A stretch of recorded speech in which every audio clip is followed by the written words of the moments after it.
peça importante aqui para você. Sobre o pedido do autor, no artigo 322, o pedido deverá ser certo. Ou seja, lá no final da petição inicial, depois que é narrado todos os fatos, todos os argumentos, os fatos, o direito e tudo mais, lá no finalzinho tem um resumo do que aquele autor realmente pretende. Tá? Então, você pode até iniciar a leitura da petição inicial por os pedidos lá no finalzinho.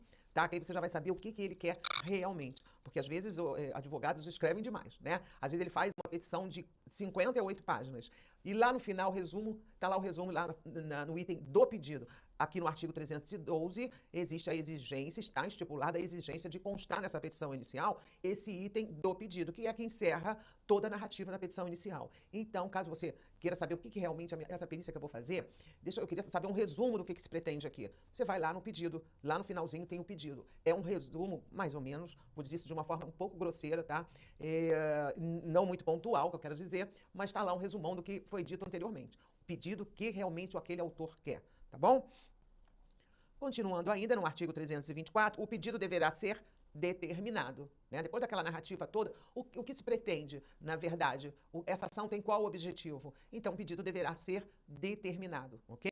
O autor poderá, até a citação do réu, ele poderá complementar ainda o seu pedido, ou alterar o pedido ou a causa de pedir, independentemente do consentimento do réu. Então, antes do réu ser citado, ser avisado, olha, o fulano entrou com uma ação contra você. O autor ainda pode complementar lá o pedido da sua petição inicial, tá? Então, você sempre verifica se existe uma complementação no momento que você for ler o processo, tá bom?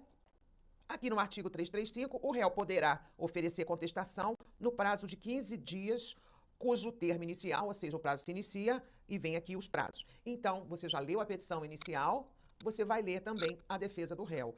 Aqui no artigo diz que ele poderá oferecer defesa. De repente, o réu pode aceitar tudo que o autor está falando, né? Aqui, quando a gente fala autor, fala réu, nós falamos não só de pessoas físicas, a gente pode falar, como a gente acabou de conversar aqui, pode ser Estado, município, bancos, enfim, uma série de possibilidades aí, tá ok? Então, todos litigam contra todo mundo, né? Instituições, pessoas físicas, enfim, pessoas jurídicas e por aí vai, tá?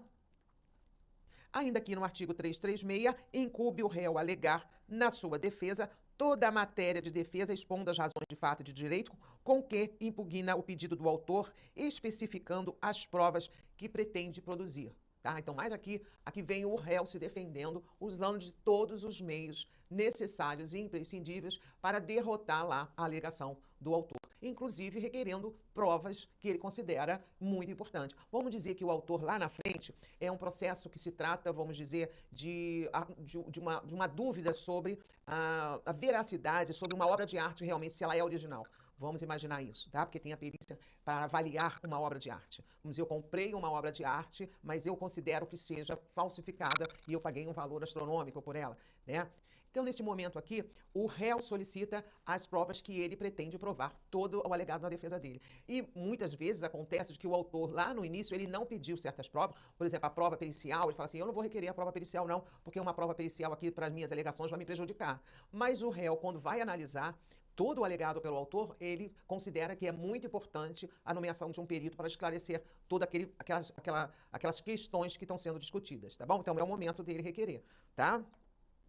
O artigo 341, ele diz, incumbe também ao réu manifestar-se precisamente sobre as alegações do fatos constantes na petição inicial, presumindo-se verdadeira as não impugnadas. Ou seja, qualquer afirmação que o autor da ação fez, se o réu não desmentir, vamos dizer assim, são consideradas verdadeiras. Portanto, quando você lê as alegações do autor, dá uma olhadinha na defesa do réu e vê como ele está se manifestando a respeito daquilo. Normalmente acontece assim, quando você inicia o estudo de um processo e você lê a petição inicial, você fala assim, nossa, mas esse autor aqui realmente ele tem razão. Só na leitura dessa peça processual aqui, que eu já conheço, já sei o que consta nela e tudo mais, eu já sei até o resultado da minha perícia, já sei até de que forma eu vou fazer essa abordagem técnica e científica e tudo mais.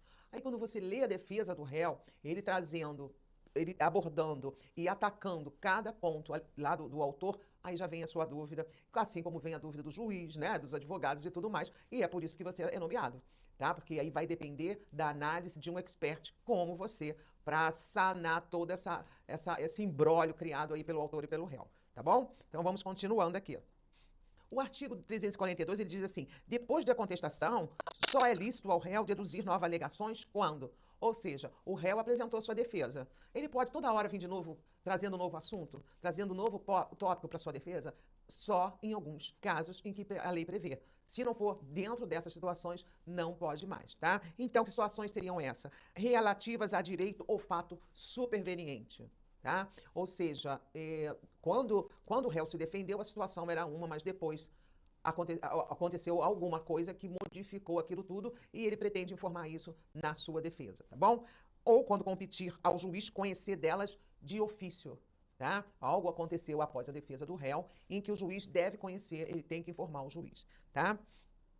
O artigo 344, se o réu não contestar a ação, será considerado revel e presumir-se-ão verdadeira as alegações de fato formuladas pelo autor.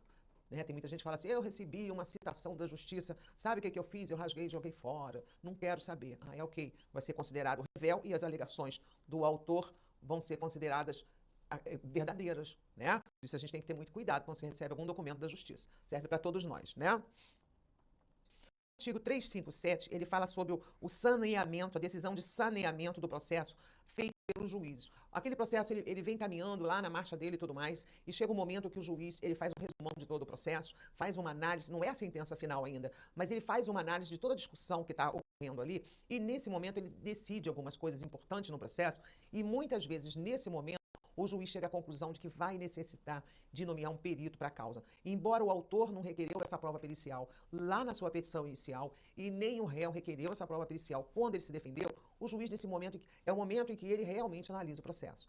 Tá? Claro, óbvio que ele vai fazendo a sua análise durante a tramitação do processo.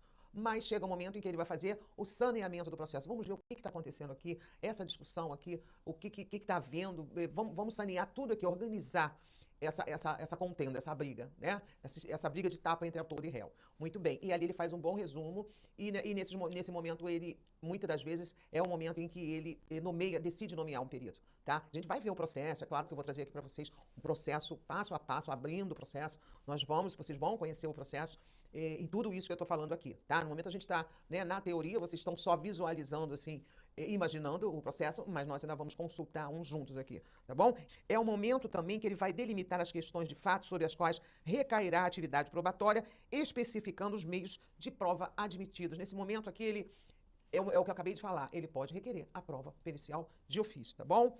Aí aqui no parágrafo 8º diz assim, caso tenha sido determinado a produção de prova pericial, o juiz deve observar o disposto no artigo 465, se possível, estabelecer desde logo calendário para a sua realização. Então, aqui nesse momento, como eu falei, ele pode chegar à conclusão que é imprescindível que um expert venha esclarecer para ele alguns pontos e ele pode aí decidir, inclusive, ao momento que ele vai nomear, ele já lhe dá um prazo para você apresentar seu laudo, para você fazer a sua diligência e tudo mais. Então, no momento da sua nomeação, você dá uma olhada, dá uma lida lá, se houve esse saneamento aqui, que é um bom resumo do processo, e é bem interessante que